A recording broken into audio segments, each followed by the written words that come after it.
வணக்கம். இது சன்கொல் உதயம் சேனல். நம்ம சேனலில் இன்றைக்கி ஒரு கம்பெனி ஃபீச்சர் ரெடி பண்ணியிருக்கோம். இது என்னாச்சுன்னா, உள்ளே கேஸ் லீக் ஆகிடுச்சு. எவாப்ரேட்டர் காயில், இந்த மாதிரி கம்பெனி கூலர்லாம் பார்த்திங்கன்னா எவாப்ரேட்டர் காயில் ஒன்று அலுமினியம், அப்படி இல்லைன்னா எம்எஸில் தான் போட்டிருப்பாங்க. இது பார்த்திங்கன்னா அலுமினியம் ஆக்சைடு ஆகிறதுக்கு ஒரு 1 இயர் காலம் இருக்கும். அதே மாதிரி இரும்புக்கும் துருப்பிடிக்கிறதுக்கு ஒரு வருஷம் ஆகும். இந்த ஒரு வருஷத்தில் கரெக்டாக பஞ்சர் ஆகி உள்ளே இருக்கிற கேஸ் எல்லாம் எவாப்ரேட்டர்லேருந்து போயிடும்.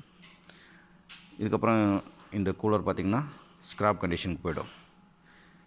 இதை எப்படி சரி பண்ணுறது அப்படின்னா, இது பார்த்திங்கன்னா கம்ப்ரஸருக்கு மட்டும் 3 வருஷம் கேரண்டி கொடுத்துருக்காங்க. ஆனால் பார்க்குறதுக்கு புதுசாக இருக்குது இந்த கூலரு. கஸ்டமருக்கு இதை கொடுக்குறதுக்கு மனசு வரல, இதை ஸ்க்ராப் பண்ணுறதுக்கு. அதனால் நம்மக்கிட்ட கேட்டிருந்தார். இது உள்ளார பார்த்திங்கன்னா ஒரு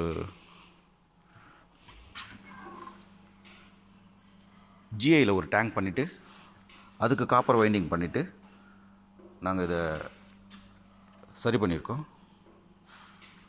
இப்போ பார்த்திங்கன்னா உள்ளெல்லாம் நல்ல ஐஸாக இருக்குது. பாட்டில்ஸ்லாம் வச்சு பார்த்துருக்கேன், அது ஐஸ் கண்டிஷனுக்கு இருக்குது. உங்களுக்கு இந்த மாதிரி யூஸ் பண்ண முடியாமல் இருக்கிற நல்ல லுக்கில் இருக்கிற கூலரை உங்களுக்கு சரி பண்ணணுன்னு விருப்பம் இருந்ததுன்னா கீழே என்னோடய நம்பருக்கு கால் பண்ணுங்கள். நான் இதை உங்களுக்கு சரி பண்ணித்தரேன்.